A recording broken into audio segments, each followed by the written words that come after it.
Wake up! I'm Doug and this is the Taste and Sensibility channel. And today on Coffee Review number 26, we're headed to Papua New Guinea, which is an island near Australia.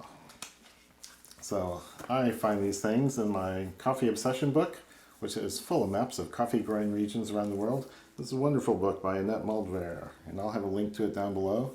But when you look at the Papua New Guinea map, here it shows the coffee growing regions in green, and I can't really find any names on my bags of coffee. I'm reviewing two today, and neither of them have names that match up with anything here other than Eastern Highlands.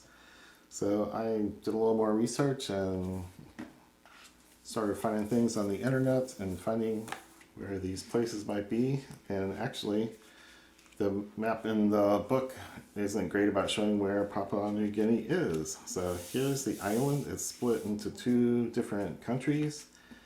And you can see the very northern tip of Australia. And the highlands are up in this region. So one growing region's over here in the west and one's over here in the east. And I had to hunt down the plantations and estates that they were actually using. So the Smokin beans variety comes from Kimmel Plantation in the Wagi Valley, which is where this red dot is in the western highlands. And my Sweet Maria's blend from Barita Estate comes from Kiantu, which is right here, this little town. So these are widely separated. And Papua New Guinea is a coffee growing region. It doesn't have a lot of infrastructure. It's got lots of tribes with different languages and tribal conflicts, and harder than a lot of countries to get a solid infrastructure in there for growing coffee. But in the last few years, they've come a long way. They've gotten noticed, and they want to do more of that. So these two specialty coffees are very good, and we'll be tasting them today and maybe looking for more in the future. So let me get pouring. Coffee over here is from Smokin Beans, and I made it first in my automatic drip brewer and put it in this travel mug to keep it warm while I made the second pot in the same automatic drip brewer with the same recipe, but different beans ground to the same grind size. So these are the beans I roasted. They're very dark brown. I went a minute and a half past first crack, and they're very dark, very uniform. They smell wonderful. What do I get in here? It's rich, creamy, buttery, nutty, something really attractive. Nutty and buttery. It's very mild. It's hard to pick out what the appeal is, but you just want to smell it all day long. And pretty much the same thing here, but even better for these beans from Sweet Maria's.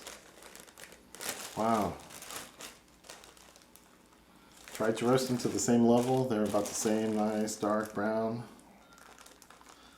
Almost perfectly uniform, no oil, no shine.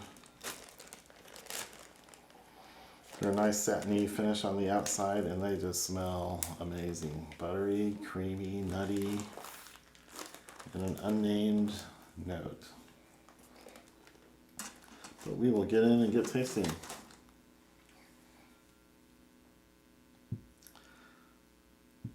So these beans are grown from trees. The varieties are Munda Nova, Blue Mountain, Bourbon, Typica, and Arusha in the Wagi Valley. As I said, these are fully washed beans on both sides, and this comes from the Kimmel Plantation. 1850 meters above sea level. And I think Smokin Beans is currently out of stock on these, but I'll put the link down below to Smokin Beans and the Sweet Maria's. It's agricultural products with seasons, go in and out of season, go in and out of availability as the things are shipped around the world. So on the nose, the Smokin beans side has a really complex richness. It's part fruity, but not very much of that. It's part earthy, maybe cocoa notes, and something more complicated. Maybe something in that wood, leather, tobacco kind of region.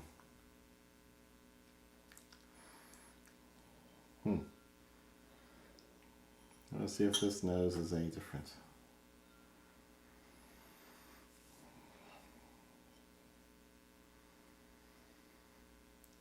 Probably a little more fruit, but the same kind of nose. So I think the beans and a blend of varieties are very similar. And growing regions might be very similar, even though they're hundreds of kilometers apart. Okay, I'll start tasting this.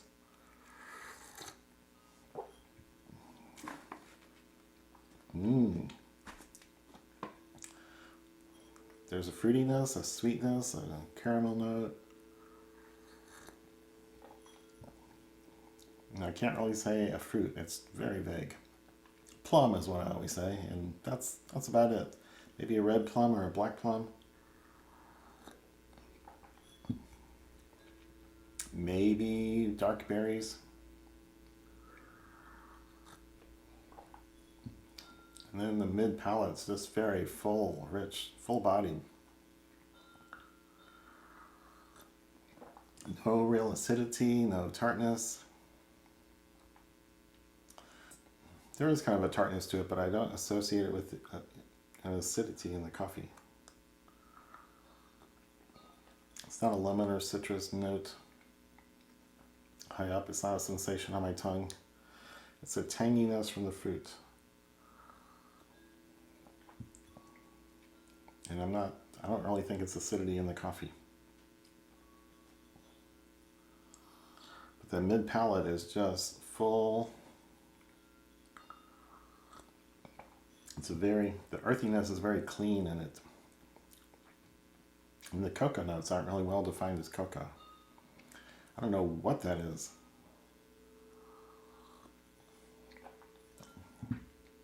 But it is solid, good, everything's integrated.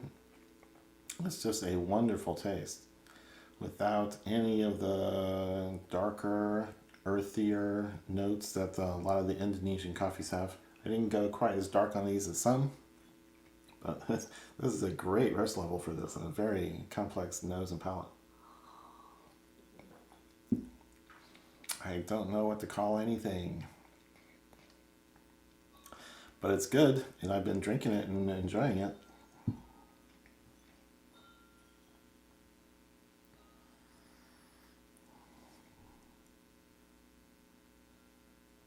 It's not a hint of bitterness or the darker notes that Indonesians often have.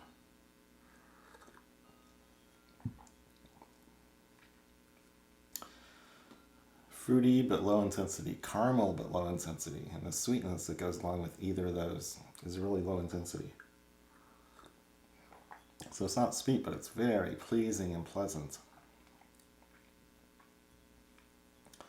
Maybe a hint of a creamy mouthfeel or a butteriness. And more of a mouthfeel than a taste, than a flavor. Oh, these guys put tasting notes in the front. Let's see what they say. Milk chocolate, mild orange, brown sugar. I can see that, except not much of the orange. It's not the acidity of the orange, it's the orange oil and the zippiness of the rind, maybe. Raspiness,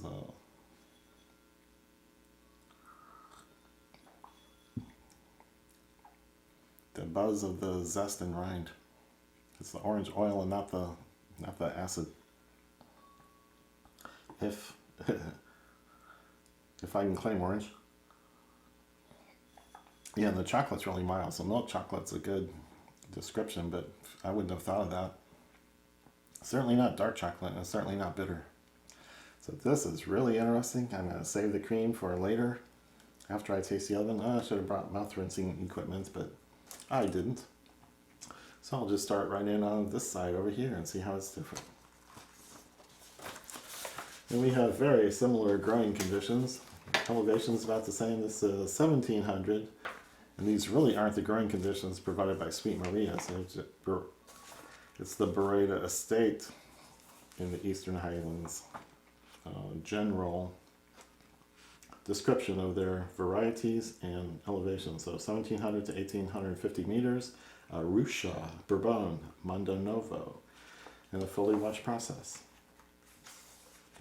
It's a very well-run, meticulously run estate where they separated all their different regions and elevations and rainfall types and microclimates into lots of little districts and keep them separate. And then fully washed. I said that already. So very similar type of growing area and set of varieties. Getting a tad more fruit in the mixture. On the nose anyway. No. On the palate, wow.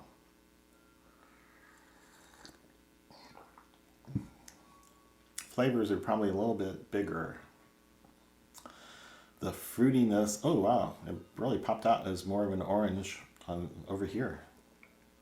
But that dark, the red plum, black plum sort of thing is there. The caramely notes are there. The brownness of brown sugar without the sweetness, without the sugar. It's deep and dark and rich without any burnt or earthiness to it.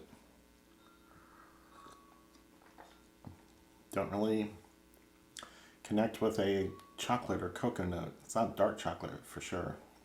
And I'm not sure I interpret anything as milk chocolate either. At the very bottom there's kind of a vague earthiness, and it's very compact and well defined and good edges, and so clean is what I come up with for clean earthiness. That's all I'm picking up at the bottom. Wow, that's just so good.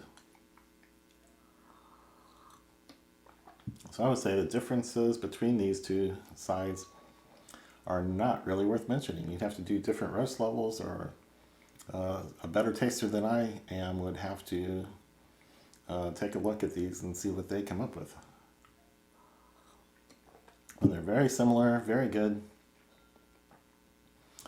You saw how they were quite a few miles apart on the map of the island, which is a pretty big island. It spreads across a lot the same distance that Australia does. So, wow. I'm liking this. And this is really our last coffee in the Indonesia area. We're going to be moving up to Hawaii and then back to the Western Hemisphere and the Caribbean.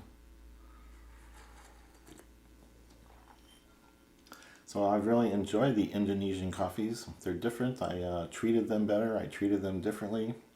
I tasted more carefully and got to know each country and region a little bit better. But this stuff is wonderful. But every place I looked, they seem to be sold out of the actual lots that I bought. So I think Sweet Marie's is out on their website. I looked just yesterday, and then Smokin Beans, I think, is out of this.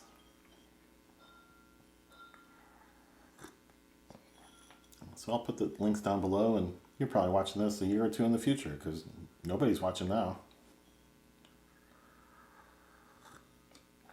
So we'll see what they have then. But I would recommend it. This is good stuff. Very pleasant, different than a lot of people think of coffee.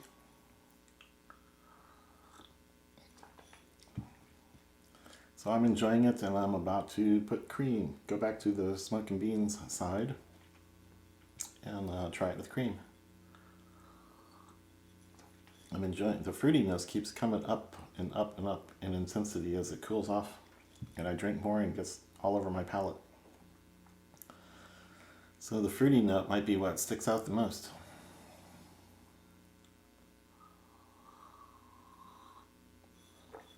So I'm expecting a little different.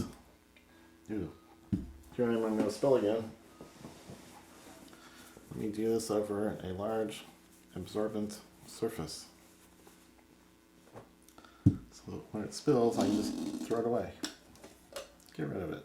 Get it off the set.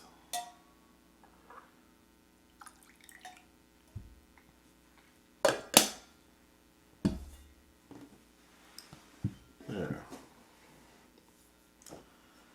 Now the cream.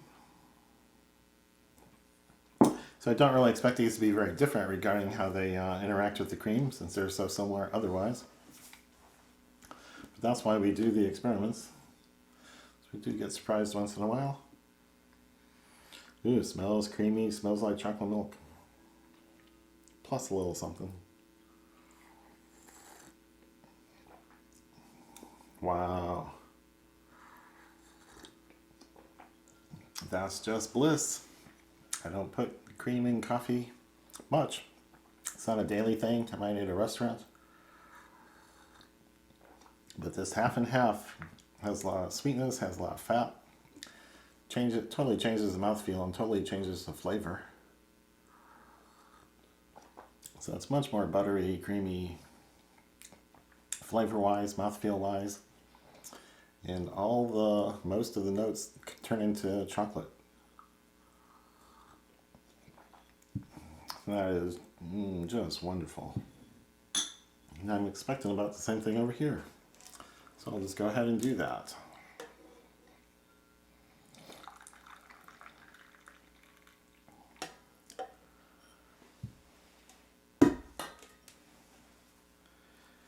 And I'm detecting a little buzz from the caffeine too, so it is got the normal amount of caffeine and it's working just fine. Yeah, that's pretty warm.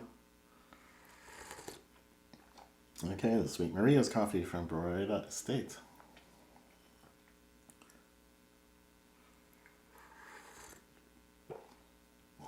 Yeah, pretty much the same. Nice, creamy, buttery nose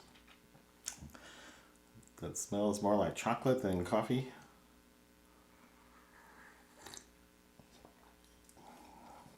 And then the flavor is very warm, but it still tastes like chocolate milk. Very warm chocolate milk. So this is good stuff. Both of these are good kinds. You can get them from lots of other suppliers. I buy unroasted beans and roast them myself, as I usually say. But all these places supply beans that are roasted as well. So look into it if you want some of these. And don't forget to hit the thumbs up down below, leave a comment or question, and subscribe to the channel and click that bell to get notified when the new videos come out, usually on Mondays. It could be any day of the week these days. So I only have a few more coffee videos left, so come back for more, and cheers.